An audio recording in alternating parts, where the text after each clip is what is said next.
أعوذ بالله السميع العليم من الشيطان الرجيم. بسم الله الرحمن الرحيم. الحمد لله الذي هدانا لهذا وما كنا لنهتدي لولا أن هدانا الله لقد جاءت رسل ربنا بالحق. الصلاة والسلام على الرسول المسدد المصطفى الأمجد المحمود الأحمد أبي القاسم محمد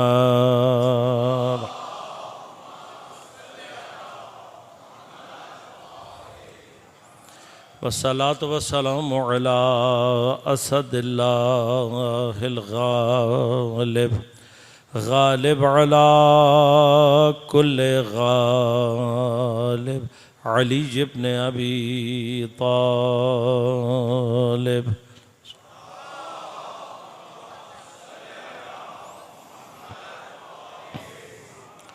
والصلاة والسلام على سيدة المعصومة المظلومة الطاهرة البتول بضعة الرسول فاطمة الزهراء سيدة نساء العالمين.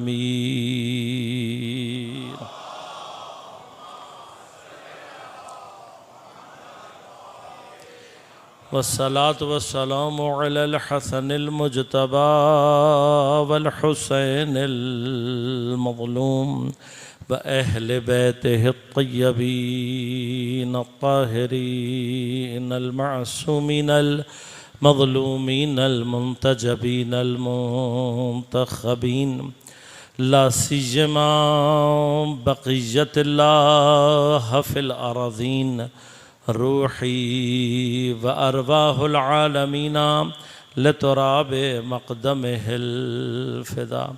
ولعنة الله على أعدائهم أجمعين.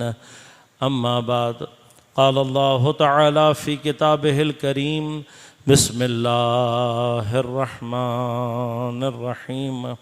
إنما يريد الله ليذهب عنكم الرجس أهل البيت ويطهركم تطهيرا.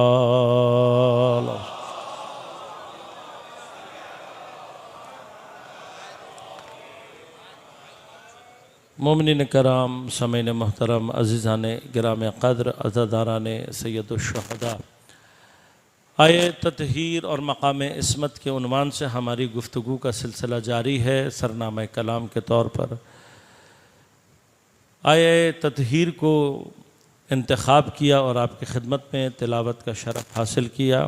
پروردگار ارشاد فرما رہا ہے، پروردگار کا ارادہ بس یہ ہے کہ اے اہل بیت، تم سے ہر طرح کی پاکی، ناپاکی، ہر طرح کی امپیورٹی کو دور رکھے، ہر طرح کی نجاست کو تم سے دور رکھے، وَيُطَهِّرَكُمْ تَطْهِيرًا، اور اس طریقے سے تمہیں پاک رکھے جیسے پاک رکھنے کا حق ہے۔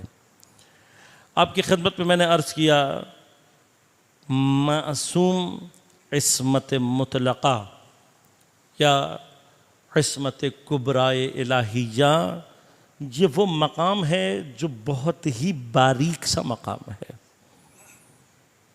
بہت ہی باریک لائن ہے۔ یہ ذرا سا اگر اس میں آگے کی طرف نکل جائیں تو خدا جیسے لگنے لگتے ہیں اور شرک لازم آنے لگتا ہے، ذرا سا پیچھے لے آئیں تو اپنے جیسے دکھائی دینے لگتے ہیں، جبکہ نہ ہم جیسے ہیں اور نہ خدا ہیں۔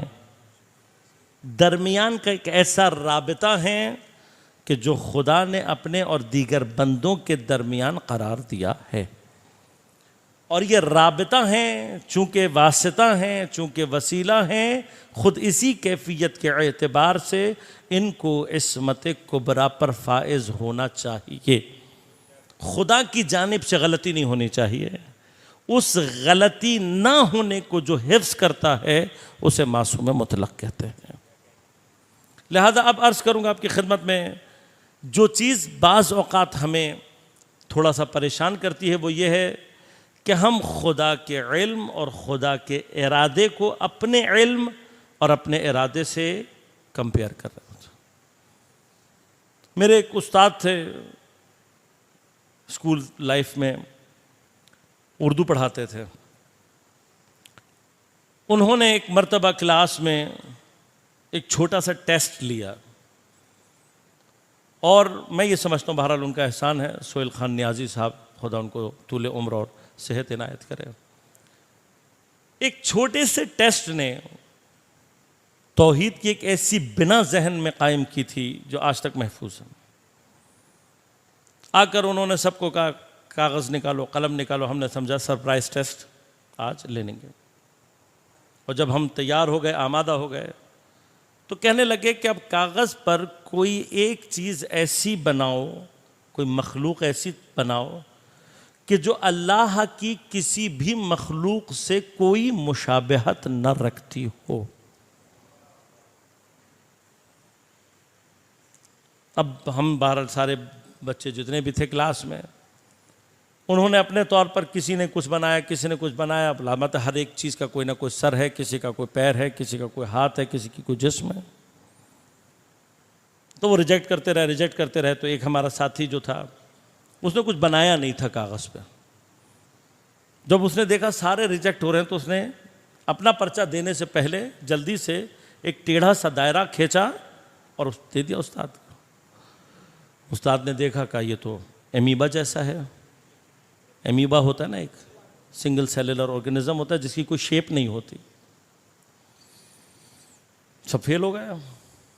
اس کے بعد انہوں نے ایک جملہ کہا، کہنے لگے یاد رکھو مخلوق کبھی بھی خالق سے آگے نکل کر نہیں سوچ سکتے.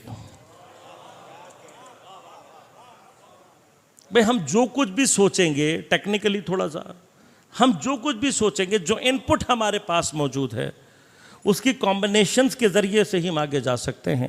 جو ہمارے دماغ میں ہے ہی نہیں اس سے سوچیں گے کیسے؟ لہذا یاد رکھیے گا پروردگار کی جتنی بھی صفات ہیں وہ ساری کی ساری عقل انسانی سے ماورا ہیں. لہذا اگر کسی کو غلطی سے کبھی یہ گمان ہونے لگے کہ مجھے خدا سمجھ میں آ رہا ہے، جو سمجھ آ جائے وہ خدا نہیں ہوتا. لہذا معصوم نے بڑے واضح الفاظ میں کہا ہے کہ تم جو اپنے ذہن میں بنا رہے ہوتے ہو وہ تمہارے ذہن کی مخلوق ہوتی ہے، خدا نہیں ہوتا. لہذا خود اپنے ذہن کے اندر بھی یاد رکھیے گا خدا سے متعلق کوئی تصور اس کی ذات کے اعتبار سے کبھی کوئی تصور ایجاد کرنے کی کوشش مت کیجیے گا، ورنہ جو کچھ ہم اپنے ذہن میں ایجاد کر رہے ہیں وہ ہمارے اپنی ذہن کی مخلوق تو ہو سکتی ہے، خالق نہیں ہو سکتا. لہذا کبھی بھی اپنے علم، اپنے ارادے سے خدا کو کبھی بھی مقایسہ نہ کریں. کیوں؟ ہمارا علم محدود ہے، ہمارا علم ناقص ہے، ہمارا علم زائد بر ذات ہے. یعنی کیا؟ میں آج عالم ہوں، فرض کریں کچھ چیزیں میں نے سیکھ لی ہیں، کل کسی بیماری میں مبتلا ہو جاؤں سب ختم ہو جائے گا. سر پر کوئی چیز لگے ساری میموری ڈیلیٹ، زیرو. بہت سارے کیسز ہیں. لہذا ہمارا علم ہماری ذات سے جدا ہو سکتا ہے، جو ہے وہ نہایتاً محدود ہے، نہایتاً ناقص ہے. لہذا انسان اگر کہیں پرفیکشن کی طرف موو کرتا بھی ہے تو ٹرائل اینڈ ایرر بیسس کے تھرو آگے جاتا ہے. ایک چیز ٹرائی کرتا ہے، ایرر دیکھتا ہے، اسے ریموو کرتا ہے، پھر ٹرائی کرتا ہے، پھر ایرر دیکھتا ہے، پھر ریموو کرتا ہے. تو کئی ٹرائز کے بعد بالآخر کوئی پرفیکٹ چیز اس کے ہاتھ میں آتی. خدا کا علم لامحدود ہے. اب یہ ہمیں سمجھ میں نہیں آ سکتا کیسا ہے. خدا کا علم اس کی عین ذات ہے، یعنی اگر صحیح معنی میں بات کی جائے تو خدا خود ہی علم ہے. لہذا عالم جو وہ کہتا ہے تسامحاً کہتا ہے کیونکہ ہم اور آپ سمجھنے کے قابل نہیں ہیں. اسی طرح سے پروردگار کا علم اپنی پہلی ابتدائی کیفیت میں ہی پرفیکٹ ہے. اسے ٹرائل اینڈ ایرر بیسس کی ضرورت نہیں ہے کہ وہ ٹرائی کرے گا، پھر ایک چیز بنے گی، پھر لہذا یہ جو سائنسدان کہتے ہیں کہ ایوولوشن ہے چیزوں کے اندر اور کوئی چیز اوپر کی طرف جا رہی ہے، یہ مادے کے مسائل ہیں، خالق کے مسائل نہیں ہیں۔ اس کے علم میں جو چیز جیسی رہی ہے وہ ویسی ہی ہے، چونکہ اس کا علم لامحدود ہے، اس کی عین ذات ہے اور پرفیکٹ علم ہے، لہذا اس کا ارادہ بھی ہمارے ارادے سے بالکل مختلف ہے۔ اس کا ارادہ کیا ہے؟ اذا اراد شیئا یقول له کن۔ اب یہ فیکون کیا ہے؟ فرمایا کہ یہ کن اور فیکون کے درمیان جو لفظی فاصلہ ہے یہ بھی ہمیں سمجھانے کے لیے ہے، ورنہ وہ ہے کہ جس کے ارادے کو کن کہنے کی ضرورت اور وہاں سے یکون ہونے کی۔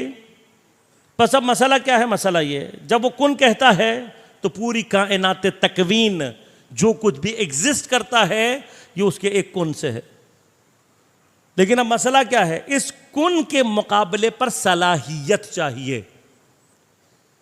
اگر کسی شے میں صلاحیت ہوگی تو جیسے ہی وہ کن کا ارادہ کرے گا کوئی ہو جائے گا۔ اب جو سب سے پہلے فوری طور پر، یعنی جس کن اور یکون کے درمیان کوئی فاصلہ نہیں ہے، وہاں کن کا ارادہ اور کوئی ہے، وہی اول مخلوق ہے، اور وہی اول مخلوق نور محمد و آل محمد علیہ الصلوۃ والسلام۔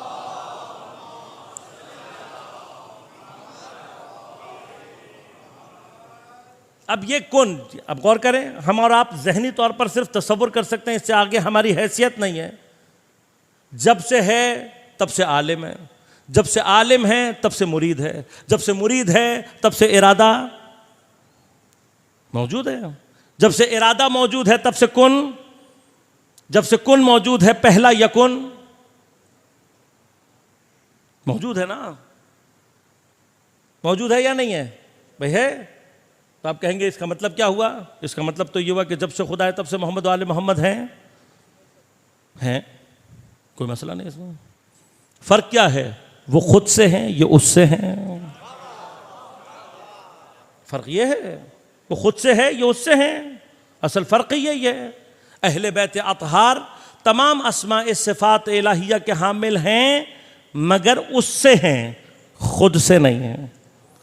جو خود سے ہو وہ خالق ہوتا ہے، جو خالق سے ہو اسے مخلوق کہتے ہیں۔ لہذا اہل بیت اطہار اس منزل پر ہیں کہ جو کچھ بھی ہیں خدا کی وجہ سے ہیں، خود سے نہیں۔ اب اس کے بعد جو بھی اس کن کا نتیجہ بنے گا، نتیجہ نکلے گا، وہ اس اول کے بعد اس کے سے گزر کر ہوگا۔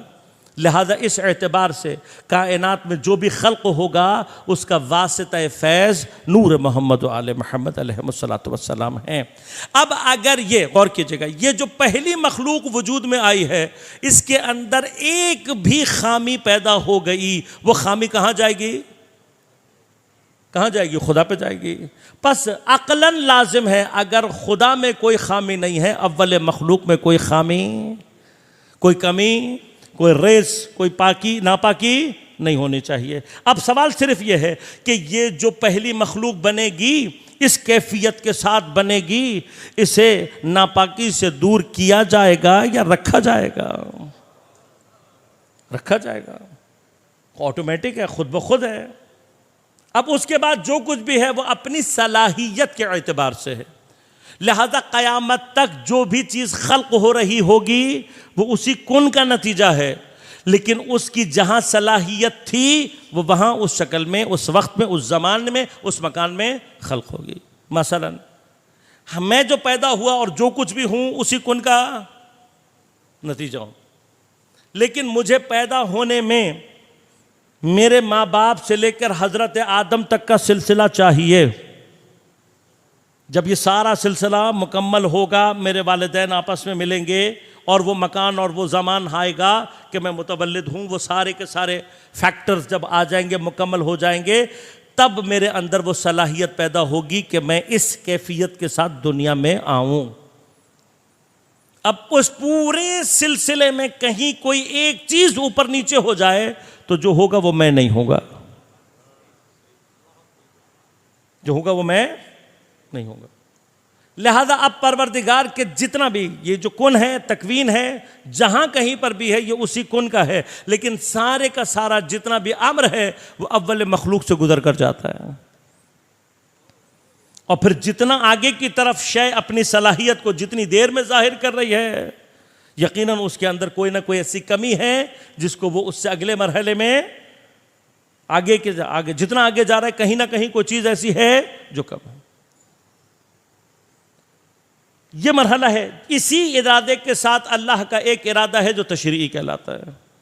وہ تشریع میں نے آپ کی خدمت میں عرض کر دیا، وہ تشریعی ارادہ کیا ہے کہ جتنی بھی مخلوقات اب خلق ہو گئی ہیں، یہ جتنے بھی پست مرحلے میں چلی گئی ہیں، اب ان کو اس مرحلے سے دوبارہ نکال کر کمال کی طرف جس چیز نے لے کر جانا ہے وہ اللہ کا ارادہ تشریعی ہے۔ اور اس ارادہ تشریع کو جس مخلوق کے ذریعے سے اللہ نے زمین پر جاری کرنا ہے، جس نے یہ کام کرنا ہے، وہ ہے جس کو ہم اور آپ انسان کے نام سے جانتے ہیں، جو میں اور آپ ہیں۔ لہذا اس اعتبار سے خلافت عمومی ہمارے پاس موجود، مگر یہ خلافت کب ظہور کرتی ہے؟ جب ہم ایمان لا کر اللہ کے حکم پر عمل کرنا شروع کرتے ہیں۔ اب غور کیجئے گا، انسان اس پورے سرکل میں اس خلافت الہیہ کو کب انٹرٹین کرتا ہے، کب اس کے اندر وہ قدرت آتی ہے؟ اب میں لفظ بتا رہا ہوں، جہاں پر اب اللہ کا جو ارادہ تشریعی ہے وہ اس کے ارادہ تکوینی سے جدا نہیں ہے، بلکہ ارادہ تشریعی نوعاً بے ارادہ مخلوق کو کنیکشن دیتا ہے ارادہ تکوینی کے ساتھ، جوڑتا ہے۔ کیسے جوڑتا ہے؟ ایسے جوڑتا ہے کہ اللہ نے اس ساری کائنات میں وہ مخلوق کے جس کو ارادہ اور اختیار دے دیا انسان، اب انسان اپنا ضعیف سا ارادہ اور اختیار جیسے ہی اللہ کے ارادہ تشریعی کے مطابق کرنا شروع کرتا ہے، تو جتنا یہ اپنے آپ کو ارادہ تشریع کے مطابق کرتا چلا جاتا ہے اتنا اس کے اندر کمال پیدا ہونا شروع ہو جاتا ہے۔ اور ایک مرحلہ وہ آتا ہے کہ جب وہ اپنے آپ کو پوری طرح سے اس ارادہ تشریعی کے اندر لے آتا ہے۔ کون سے دائرے میں؟ جو واجب اور حرام کا دائرہ ہے۔ پس اگر انسان اس منزل کو حاصل کر لے کہ جہاں پر وہ کوئی حرام انجام نہ دے، کوئی واجب ترک نہ کرے، تو وہ پاکیزگی کے پہلے مرحلے پر آ جاتا ہے جسے کہا جاتا ہے تقویٰ۔ اب اس کے بعد کے جو مراحل ہیں جب وہ طے کرے گا تو کیا ہوگا؟ یعنی کیا؟ پھر وہ آگے بڑھے گا۔ ارادہ تشریعی اللہ کا ختم تو نہیں ہوا، واجب اور حرام تو نہیں ہے، اس سے آگے کی لائنیں کون سی ہیں؟ مستحب اور مکروہ کی۔ اب اس مستحب اور مکروہ کی لائن میں اگر انسان آگے بڑھے اور مستحبات کو بھی انجام دینا شروع کر دے، میکسیمم مستحبات انجام دینا شروع کر دے، میکسیمم مکروہات کو ترک کرنا شروع کر دے، خود بخود تقویٰ کے مراحل بڑھنا شروع ہو جاتے ہیں۔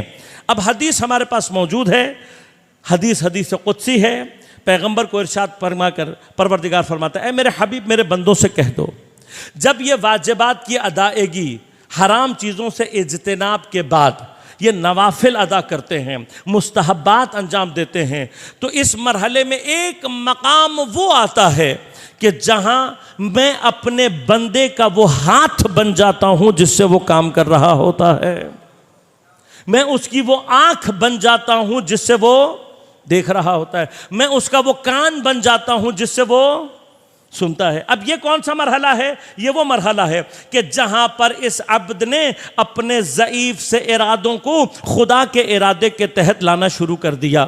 اب اگر جتنا اس منزل میں یہ آگے جاتا چلا جائے گا کیا ہوگا؟ خدا کے حوالے جتنا میں اپنا اختیار جو اس نے مجھے دیا ہے یہ واپس خدا کو کرنا شروع کرتا ہوں، اتنا خدا مجھے صاحب اختیار بنانا شروع کر دیتا ہے۔ لہذا ایک مقام وہ آتا ہے کہ جب انسان صاحب کرامت ہو جاتا ہے، جس جگہ کا ارادہ کرتا ہے پلک جھپکنے میں وہاں پہنچ جاتا ہے۔ انسان اس مقام پر پہنچتا ہے کہ مریض کو اگر ایک مرتبہ ہاتھ لگا دے وہ شفا یاب ہو جاتا ہے۔ یہ ساری کرامات ہیں جو علماء سے اور عرفاء سے ظاہر ہونا شروع کر دیتی ہیں۔ اب اس مرحلے کا آخری مرحلہ کون سا ہو سکتا ہے؟ اس مرحلے کا آخری مرحلہ وہ ہو سکتا ہے جہاں پر کوئی ایسا ہو کہ جو اس مرحلے کو درک کر لے کہ وَمَا تَشَاءُونَ إِلَّا أَن يَشَاءَ اللَّهُ، کوئی ایسا ہو کہ جو اس مرحلے کو انٹرٹین کرے، یعنی وہاں پہنچ جائے کہ جہاں پر وہ جو کچھ بھی کر رہا ہے وہ خدا کی مرضی سے کر رہا ہے، وہ جو چاہ رہا ہے وہ خدا چاہ رہا ہے، جو خدا چاہ رہا ہے وہ یہ چاہ رہا ہو، جو مرضی کو اپنی اس منزل پر لے جائے، یہاں تک پہنچائے، خدا اس کے حوالے اپنے اختیارات کرنا شروع کر دیتا ہے۔ وَمِنَ النَّاسِ مَن يَشْرِي نَفْسَهُ ابْتِغَاءَ مَرْضَاتِ اللَّهِ، کچھ لوگ ایسے ہیں جو اپنے نفس کو خدا کے ہاتھوں بیچ دیتے ہیں، خدا کو بیچ دیتے ہیں، خدا کا ہو جاتا ہے۔ اب غور کیجئے گا، یہ دو مرحلے ہیں۔ ایک مرحلہ یہ ہے، ایک وہ ہے کہ پروردگار نے فرمایا اِنَّ اللَّهَ اشْتَرَىٰ مِنَ الْمُؤْمِنِينَ انفسہم و اموالہم بان لہم الجنہ، کچھ لوگ ایسے ہیں کہ خدا ان سے ان کے نفوس کو خریدتا ہے، ان کے مال کو خریدتا ہے، جب خریدتا ہے تو کیا کرتا ہے؟ بان لہم الجنہ، ان کو جنت دے دیتا ہے۔ اب یہ کون ہیں؟ یہ وہ ہیں کہ جنہوں نے طہارت کا ایک ایسا مرحلہ طے کر لیا ہے کہ نفس اتنا پاکیزہ ہو گیا ہے کہ اب خدا اس نفس کا خریدار بنا ہے، خدا خریدے گا اور بدلے میں جنت عطا کر دے گا۔ تو وہ ایک مقام اختیار ہے، وہ ایک مقام ہے جو کر رہا ہے۔ لیکن کچھ افراد ایسے ہیں جن کو قرآن کیا کہہ رہا ہے کہ یہ خدا ان سے خریدتا نہیں ہے، یہ خدا کو بیچتے ہیں۔ دو الگ الگ اپروچز ہیں، دو الگ اپروچز ہیں۔ ایک ہے جہاں خدا خریدار ہے، خود جا کے خریدتا ہے۔ ایک وہ ہے، اب میں لفظ کہہ دوں کہ وہ خدا اس کا خریدار ہے لیکن وہ بیچتا ہے خدا کو۔ تھوڑا سا آسان کرو، دیکھیے ایک ہے عام بازار، آپ جاتے ہیں بازار میں جا کر چیز خرید لیتے ہیں، آپ خریدار ہوتے ہیں، بیچنے والا موجود ہوتا ہے، جو آپ کو پسند آتا ہے آپ اٹھاتے ہیں، ایسے ہی۔ لیکن ایک مرحلہ کچھ چیزوں کا ہوتا ہے کہ جن کے اندر قیمتی ہے۔ مثلا فرض کریں یہاں پر کوئی بڑا قیمتی ہیرا آ جائے، بڑا سا کوئی ہیرا پاکستان میں آ جائے فروش کے لیے، تو اسے کیا بازار میں رکھا جائے گا؟ بازار میں رکھیں گے نہیں، اس کو ایک خاص جگہ پہ رکھا جائے گا، بڑا سیکیورٹی کا انتظام ہوگا۔ پھر کیا ہوگا؟ لوگ خود جائیں گے وہاں سامان ایک ہوگا، خریدار بہت سارے ہوں گے۔ پھر کیا ہوگا؟ وہاں یہ نہیں ہوگا پسند آ گیا تو اٹھا لو، نہیں، اب یہ وہ مرحلہ ہی نہیں ہے، چونکہ یہ ایک ایسا شاہکار ہے کہ جس شاہکار کے لیے اب بولی لگے گی۔ کوئی کہے گا میں اتنے کا خریدوں گا، کوئی کہے گا میں اتنے کا خریدوں گا، تو جو جتنی بڑی بولی لگا لے گا وہ شاہکار اٹھا لے گا۔ تو یہ دو الگ الگ کیفیتیں ہیں۔ جہاں خدا کہتا ہے ان اللہ اشترا، وہاں بازار موجود ہے، پسند آئے گا اٹھائے گا، نہیں پسند آئے گا چھوڑ دے گا۔ لیکن جہاں کہہ رہا ہے وَمِنَ النَّاسِ مَن يَشْرِي نَفْسَهُ ابْتِغَاءَ، وہاں مسئلہ بازار نہیں ہے، شاہکار کا ہے۔ اب تاریخ سے جا کر پوچھو کہ یہ شاہکار کب اور کہاں بکا، تو تاریخ تمہیں خود بتائے گی کہ شب ہجرت کا بستر تھا، تلواروں کی سیکیورٹی تھی، اور اس ہیرے کا نام نفس علی ابن ابی طالب علیہ السلام۔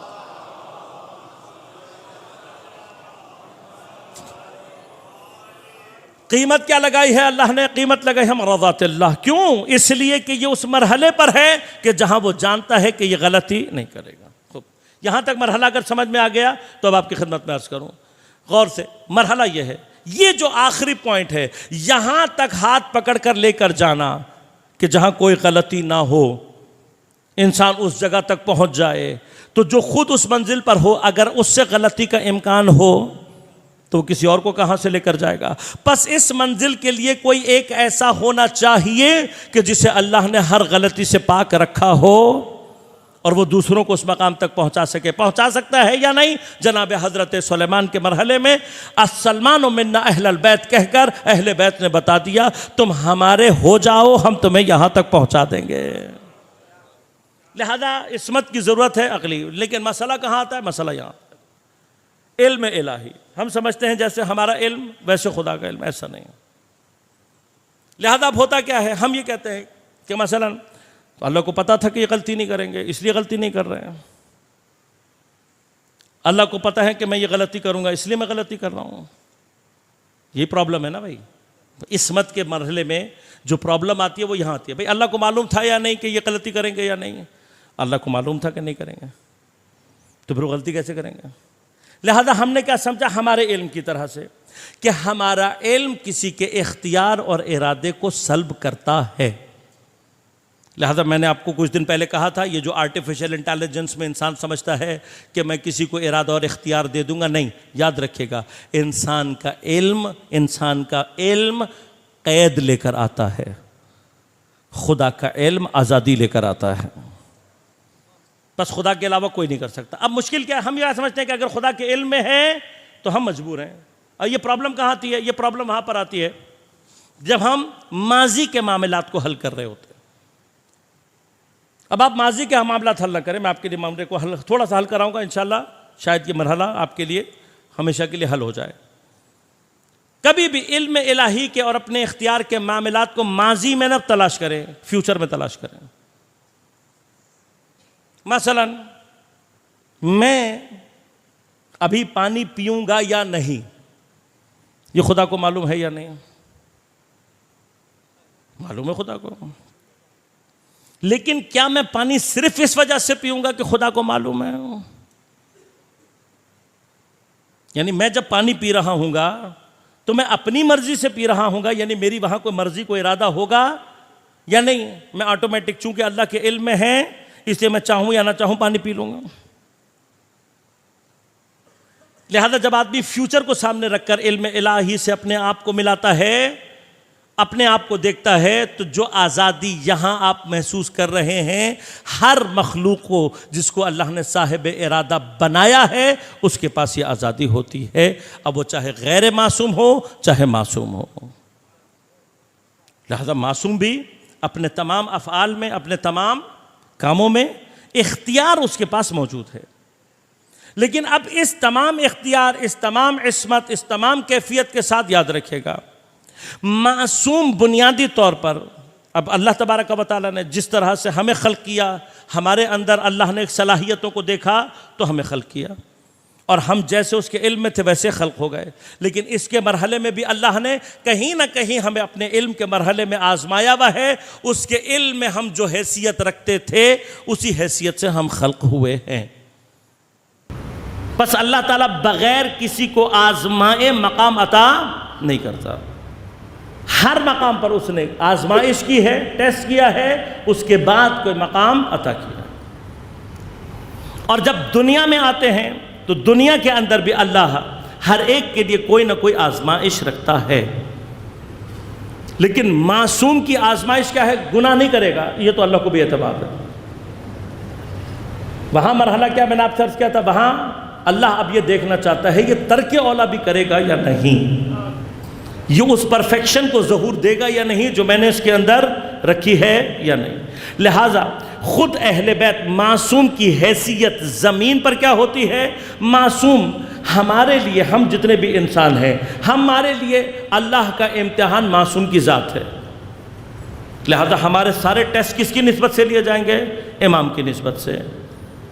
بس ہمارا جو کچھ بھی حساب کتاب ہے، میرا اپنے زمانے کے امام کی نسبت کیا رویہ ہے، یہ میرا امتحان ہے۔ اگر میں اس کی اطاعت کر رہا ہوں، اگر میں اس سے محبت کرتا ہوں تو میں جنت میں جاؤں گا، اور اگر اس کی اطاعت نہیں کر رہا تو میرے لیے ایک مقام ہے، اور اگر میں اس سے دشمنی پر اتر آؤں تو دوسرا مقام ہے۔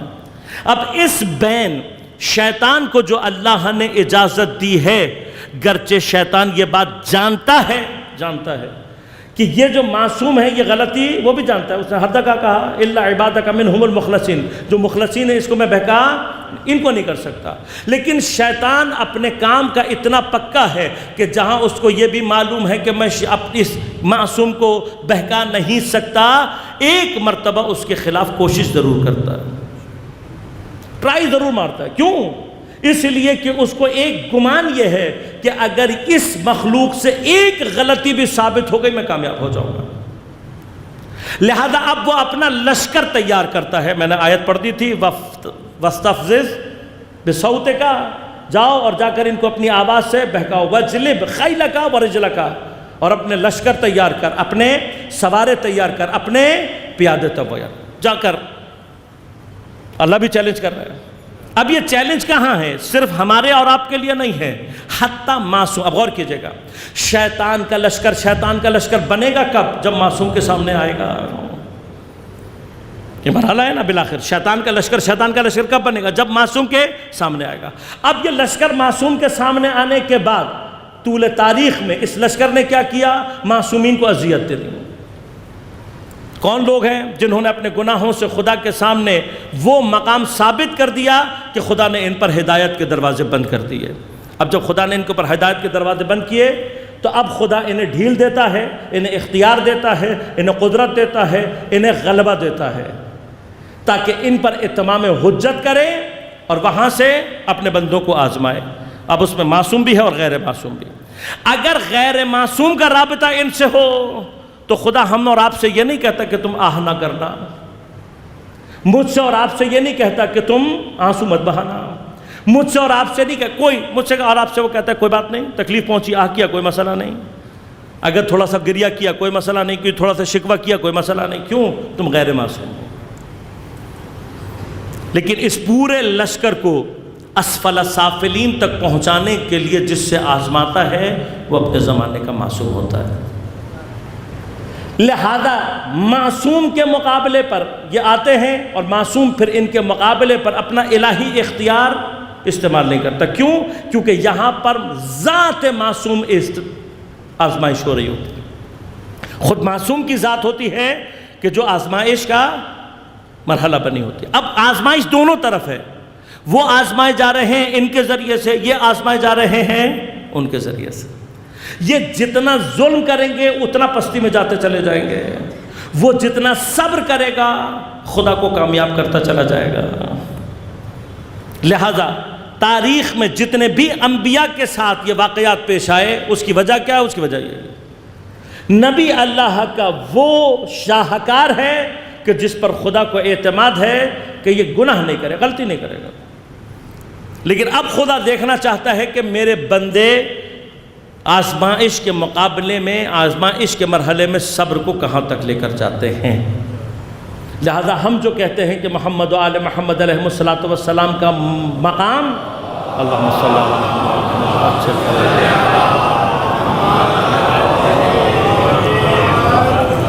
پیغمبر کے جانشین جتنے بھی ہیں، یہ 13 جانشین، ان سب کا مقام دیگر انبیاء سے افضل کیوں ہے؟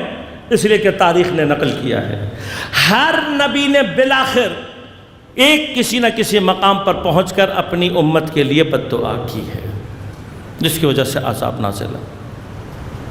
لیکن اب پروردگار دنیا کو کچھ ایسے افراد متعارف کرانا چاہتا ہے کہ اگر شیطان کا لشکر ظلم کی انتہا تک پہنچ جائے، یہ خدا کا وہ شاہکار ہے کہ جس کے پاؤں میں لغزش نہیں آ سکتی۔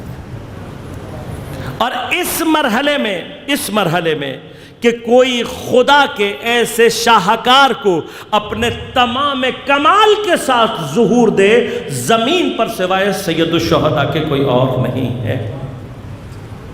لہٰذا ہر معصوم کو، حتیٰ پیغمبر کو، پیغمبر کے بعد مولا کائنات کو، جناب زہرا کو، امام حسن مجتبیٰ کو، بعد کے آنے والے تمام ائمہ میں سب کو پروردگار نے ایک وقت میں ایک آزمائش سے ایک وقت میں ایک آزمائش سے، واحد جناب سید جو شہداء ہے، یہ وہ واحد ذات ہے کہ جس کو پروردگار نے ایک وقت میں جتنی بھی آزمائشیں ممکن ہو سکتی تھیں، خوف کے ذریعے سے، قتل کے ذریعے سے، بھوک کے ذریعے سے، پیاس کے ذریعے سے، بچوں کی، بیٹوں کی شہادت کے ذریعے سے، اصحاب کی شہادت کے ذریعے سے، گھر کو چھوڑنے کے ذریعے سے، ہر وہ نوع امتحان جو تصور کیا جا سکتا ہے، سارے امتحانوں کو اللہ نے شیطانوں کو اپنے زمانے کے اختیار دیا۔ وہ اپنا تمام تر اختیار لے کر کربلا کی سرزمین پر آئے۔ لہٰذا کربلا میں جو ظلم اور مصائب اپنی معراج پر ہیں، اس کی وجہ یہ ہے کہ خدا کا شاہکار ہے جو خدا کے اس مرحلے کو صبر کے ظہور دینا چاہتا ہے اپنی ذات سے۔ لہٰذا سید الشہداء کا یہ وہ مقام ہے جس پر تمام انبیاء نے، تمام ائمہ نے رشک کیا ہے، اور چونکہ ذات سید الشہداء سے پروردگار کے شاہکار کا، پروردگار کی خلقت کا یہ کمال ظہور کیا ہے، لہذا پروردگار کو حسین سے اور حسین کو پروردگار سے جو عشق ہے وہ اپنے معراج پر ہے۔ لہذا علماء فرماتے ہیں نبوت کی خاتمیت پیغمبر اکرم صلی اللہ علیہ وآلہ وسلم کے ذریعے سے۔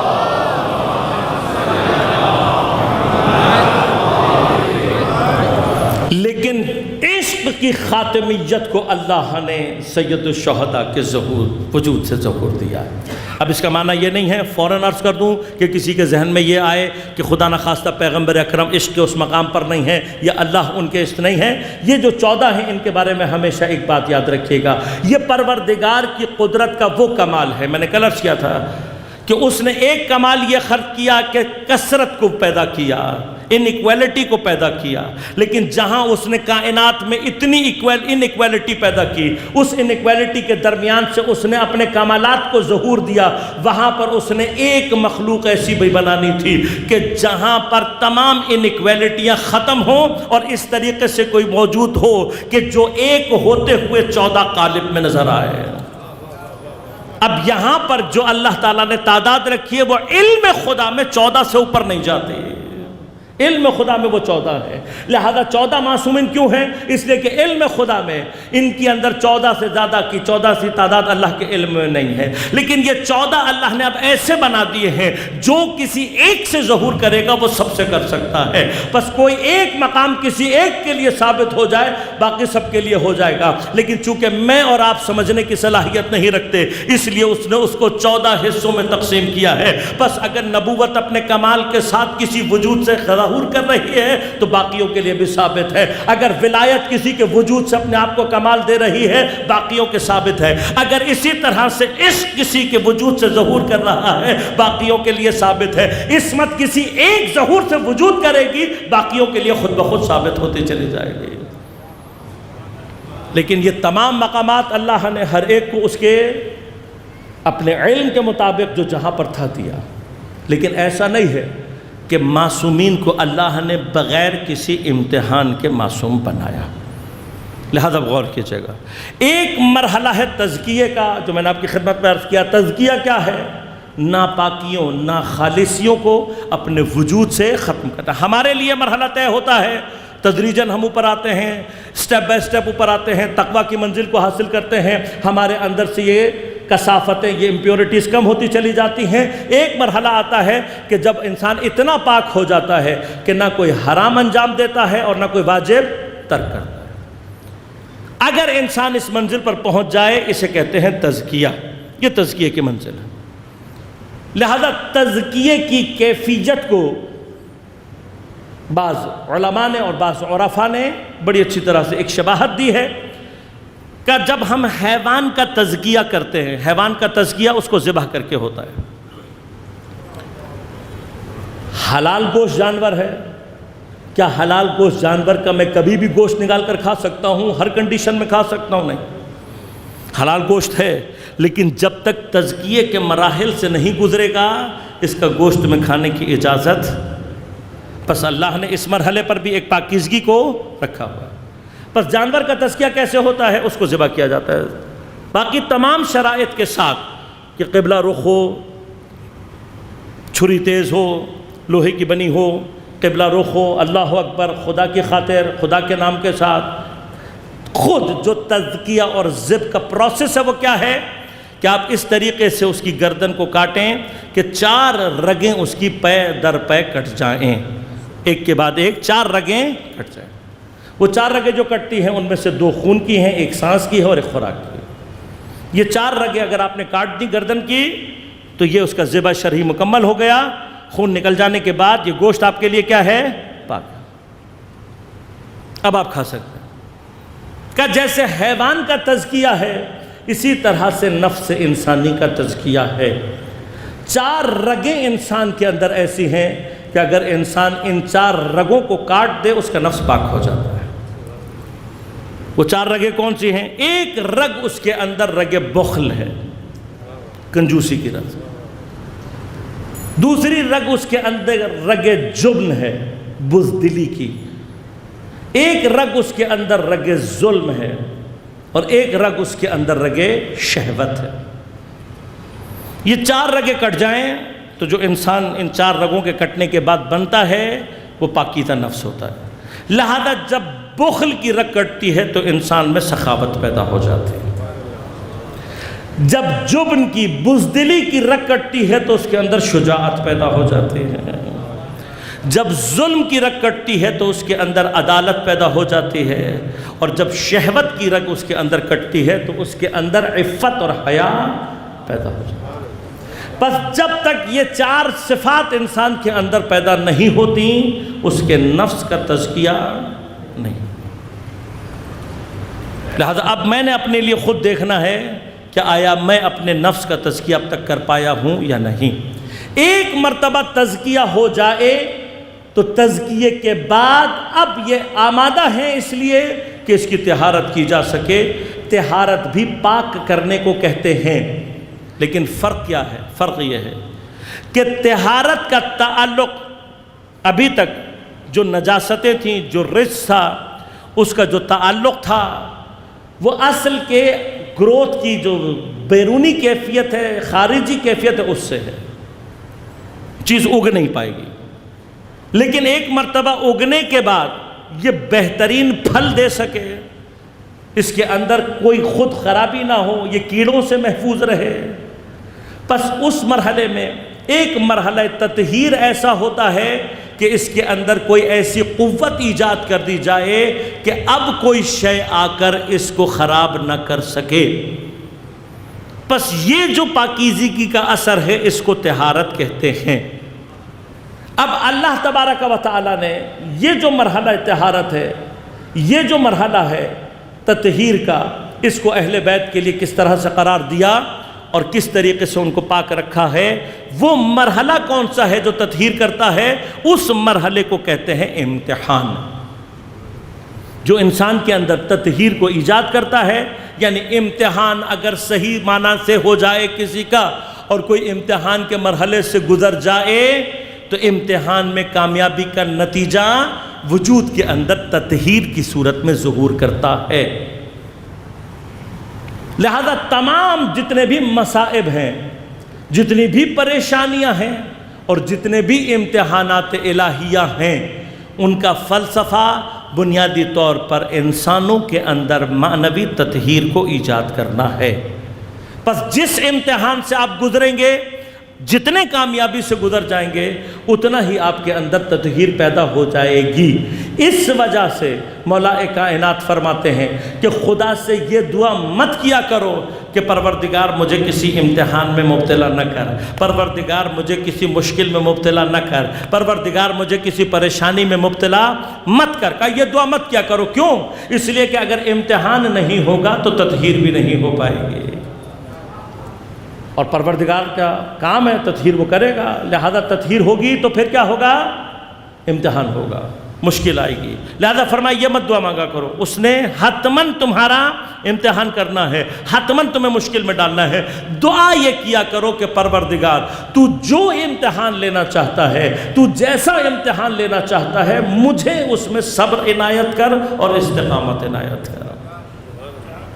لہٰذا اگر سب کا مظاہرہ کر دے انسان تو پھر اس مقام کو ترک کرتا ہے۔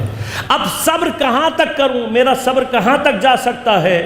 کوئی تو زمین پر ایسا ہو جو ایک مرتبہ اس صبر کا مظاہرہ کر کے دکھائے کہ جہاں شیطان کی بھی چیخیں نکل جائیں اور وہ چیخ کر یہ کہنے پر مجبور ہو جائے، کاش مجھے معلوم ہوتا آدم کے صلب میں ایسے افراد موجود ہوں گے تو میں کبھی بھی آدم کو سجدہ کرنے سے انکار نہ کرتا۔ کیسے کیسے مقام پر صبر کیا ہے، کیسی کیسی قربانیاں دے کر سید الشہداء نے صبر کیا ہے۔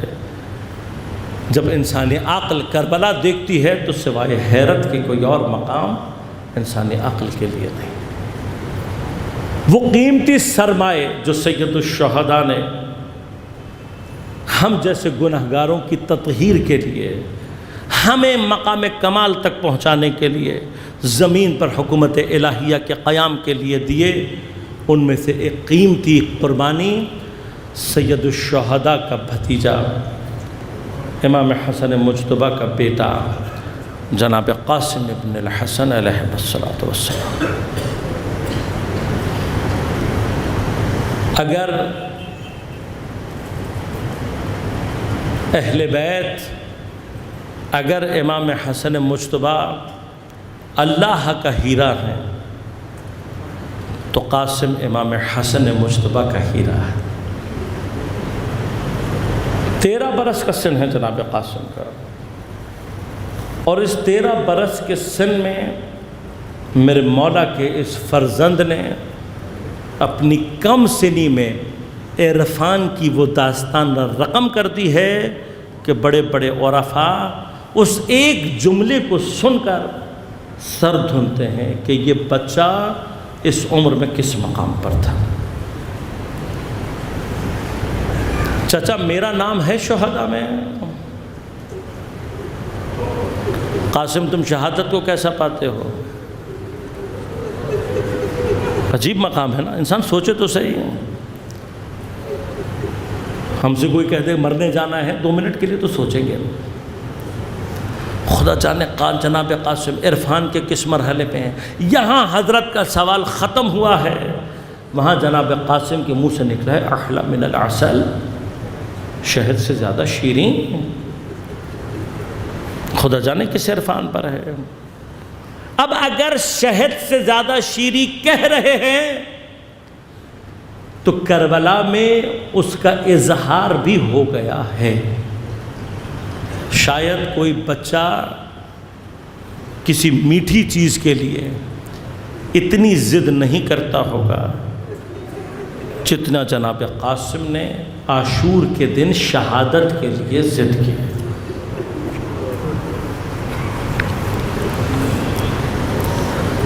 بار بار آتے ہیں مولا کے پاس، بار بار مولا رد کر دیتے ہیں۔ کیوں رد کر رہے ہیں سید الشہداء؟ کیا وجہ ہے؟ ایک وجہ یہ ہے کہ جناب قاسم کی عمر ابھی کم ہے، 13 برس کا سن ہے۔ دوسری وجہ یہ ہے کہ دیگر اپنے بھائیوں، اپنے چچا زاد، اپنے پھوپھی زاد بھائیوں کی مانند حضرت قاسم کی بدن کی جسمانی اٹھان ویسی نہیں ہے، لہذا جسمانی اعتبار سے ظاہراً بدن نحیف سا ہے، قد بھی تھوڑا سا باقیوں کے مقابلے میں تھوڑا چھوٹا ہے۔ تیسری وجہ کیا ہے؟ جناب ام فروہ کا واحد سہارا ہے۔ چوتھی وجہ کیا ہے؟ سید الشہداء کو جناب قاسم سے جتنی محبت ہے شاید اپنی سگی اولاد سے اتنی محبت نہیں۔ اور وجہ بہت واضح سی ہے، امام حسن مجتبی سے جتنی محبت ہے مولا کو، اس محبت کو ذہن میں رکھیں اور پھر یہ سوچیں کہ جب امام حسن مجتبی کا یہ بیٹا 3 برس کی عمر میں یتیم ہوا ہوگا،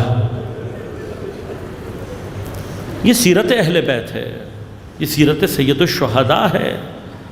جناب قاسم کے یتیم کو اپنے بچوں سے زیادہ پیار کر کے پالا ہے امام حسین نے، لہذا حضرت علی اکبر کو بھیجتے ہوئے سید الشہداء کی حالت وہ نہیں ہے جو قاسم کے لیے سید الشہداء کی۔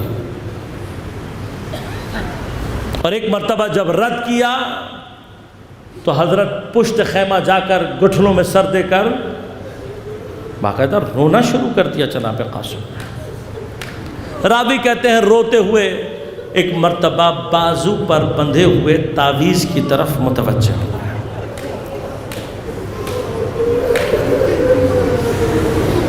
یہ عصمت صغرا ہے عزیزوں، جس حسین کا قاسم ایسا ہے خدا جانے وہ حسین کس منزل پر ہوگا۔ جب اس تعویذ کو ایک مرتبہ کھولا نا تو تاریخ کہتی ہے عبارت پڑھ کر روتے ہوئے قاسم کے چہرے پر مسکراہٹ آ گئی۔ اپنی موت، اپنی شہادت کی خبر پڑھ کر مسکرا رہے، اور پھر خوشی سے دوڑتے ہوئے سید الشہداء کے پاس پہنچے۔ سید الشہداء جانتے ہیں، لیکن ایک مرتبہ جب بھائی کی عبارت کو پڑھا آنکھوں سے آنسو جاری ہو گئے۔ جاؤ قاسم، جا کر اپنی والدہ سے اجازت لے کر آؤ۔ میرے اور آپ کے لیے یہ مرحلہ بڑا آسان سا ہے نا کہ جناب ام فروا نے اجازت دے دی.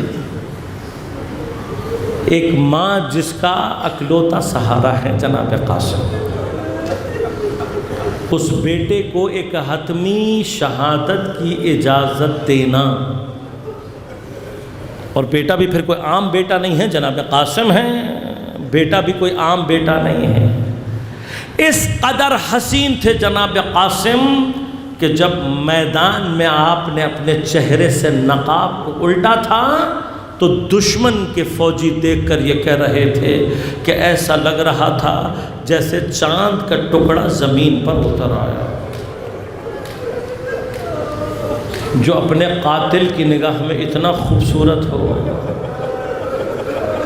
وہ اپنی ماں کی نگاہ میں کتنا خوبصورت ہوگا.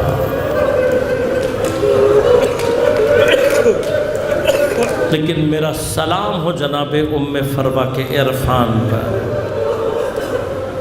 میرا سلام ہو جناب ام فروا کے. کوئی روایت نہیں کہتی کہ جناب ام فروا نے ایک لہجے کی بھی دیری کی ہو اپنا قاسم سید الشہداء پہ قربان کرنے میں. 1 منٹ کی دیر نہیں لگائی ہے، خدا کی راہ میں اپنا قاسم قربان کر دیا. لہذا خیمے میں گئے ہیں اور واپس آئے ہیں. سید الشہداء نے حکم دیا اب جو زرہ جناب قاسم کو پہناتے ہیں، نحیف بدن ہے، زرہ پوری نہیں آ رہی، سر پر خود رکھے جاتے ہیں، خود بڑے ہیں، حضرت کا سر چھوٹا ہے. لہذا واحد شہزادہ ہے جو بغیر زیور جنگی کے میدان جنگ میں اترا. نہ بدن پہ کوئی زرہ ہے، نہ سر کے اوپر. سید الشہداء کیا کر رہے ہیں؟ امام حسن مجتبیٰ کا عمامہ منگا کر کپڑے کو 2 ٹکڑے کیا، ایک حصے کو جناب قاسم کے گلے میں کفن کی طرح سے پہنا دیا. گویا حسین جانتے تھے کہ قاسم کو تو کفن بھی نصیب نہیں ہو سکتا. دوسرے حصے کا عمامہ بنا کر سر پر رکھ دیا. حکم دیا کہ رکابوں کو کاٹ کر اونچا کیا جائے کیونکہ حضرت کا قد چھوٹا ہے، پاؤں رکاب میں نہیں پہنچ پائیں گے. جب سارا انتظام ہو گیا اور جناب قاسم کو رخصت کرنا تھا تو سید الشہداء سے قاسم کو رخصت نہیں کیا جا رہا تھا. راوی کہتے ہیں گلے سے لگا کر جناب قاسم کو سید الشہداء اتنا روئے ہیں، اتنا روئے ہیں. روایات کہتی ہیں قاسم اور حسین کے درمیان کی زمین سید الشہداء کے اشکوں سے تر ہو گئی تھی.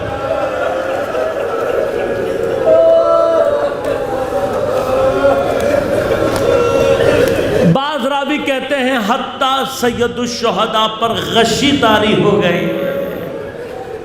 ام فروا تم کس مقام پر ہو؟ حسین سے قاسم جدا نہیں کیے جا رہے، میری بیوی نے کیسے اپنا بیٹا قربان کر دیا. لہذا جب جناب قاسم کو سوار کیا ہے، راوی کہتے ہیں کسی کی سواری کے پیچھے حسین اتنی دور تک نہیں گئے جتنا قاسم کی سواری کے پیچھے گئے. اور جب واپس آئے ہیں تو راوی کہتے ہیں سید الشہداء کسی ایک جگہ بیٹھ نہیں سکے، بیٹھے نہیں ہیں بلکہ خیمے کے سامنے چکر لگا رہے ہیں بے چینی سے، اور بار بار مقتل کی طرف نگاہ کرتے ہیں کب میرا قاسم مجھے آواز دے گا اور کب میں اپنے قاسم کے پاس جاؤں گا. بار بار مقتل کی طرف دیکھ رہے ہیں. وہاں پر میرے مولا جناب امام حسن مجتبی کا لال میدان میں آیا۔ ایک مرتبہ جب ارزق شامی اور اس کے بیٹوں کو ایک ایک کر کے واصل جہنم کیا تو ایک مرتبہ عمر سعد نے چیخ کر کہا ارے یہ علی مرتضیٰ کا پوتا ہے، یہ حسن مجتبی کا بیٹا ہے، ارے اس کو عباس نے پالا ہے، اسے بچہ نہ سمجھو۔ ایک بڑے لشکر کو حکم دیا، جناب قاسم کے اوپر حملہ کیا گیا۔ بس عزادارو ایک 13 برس کا نوجوان ہے، ایک بڑے سے لشکر کے درمیان گھرا ہوا ہے، بدن پر زرہ نہیں ہے، جو تیر آتا ہے حضرت کے بدن میں پیوست ہوتا ہے، جو نیزہ آتا ہے حضرت کے بدن کو زخمی کر دیتا ہے، جو تلوار آ کے لگتی ہے حضرت کے بدن پر زخم کو چھوڑ جاتی ہے۔ اب خون بھی بہ رہا ہے، 3 دن کی بھوک اور پیاس اپنی جگہ ہے، لیکن میرا شہزادہ جنگ لڑتا رہا۔ بس عزادارو اس اثنا میں کسی ملعون نے ایک بھاری سا گرز اٹھا کر حضرت کے سر پر مارا۔ میرے مولا نے تلوار سے وار کو روکا لیکن گرز سر تک آ گیا۔ ارے جس سر پر خود نہ تھا میرے مولا کے پیشانی 2 پارہ ہو گئی، بس پیشانی کا 2 پارہ ہونا تھا۔ اب میرا مولا گھوڑے کی پشت پر سنبھل نہ سکا، جب چکرا کر زمین پر گرا ہے تو ایک مرتبہ مولا کو آواز دی ہے۔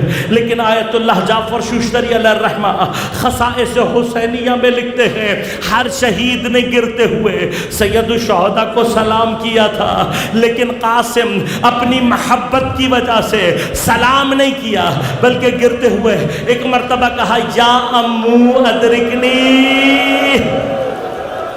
یا امو ادرکنی، کہا امو کی آواز کا گونجنا تھا۔ ایک طرف سے چچا حسین نے حملہ کیا، دوسری طرف سے چچا عباس نے حملہ کیا۔ راوی کہتا ہے میں نے ایسا حملہ اس سے پہلے نہیں دیکھا تھا، ایسا لگ رہا تھا 2 بھوکے بازوں نے حملہ کر دیا ہے۔ اتنا شدید حملہ، لشکر میں بھگدڑ مچ گئی۔ بس عزادارو جہاں بھگدڑ مچی ہے وہیں زمین پر حسن کا لال قاسم، بدن پر زراح کوئی نہیں، بس اب اسی بھگدڑ میں گھوڑوں کے سموں کے درمیان موجود ہے۔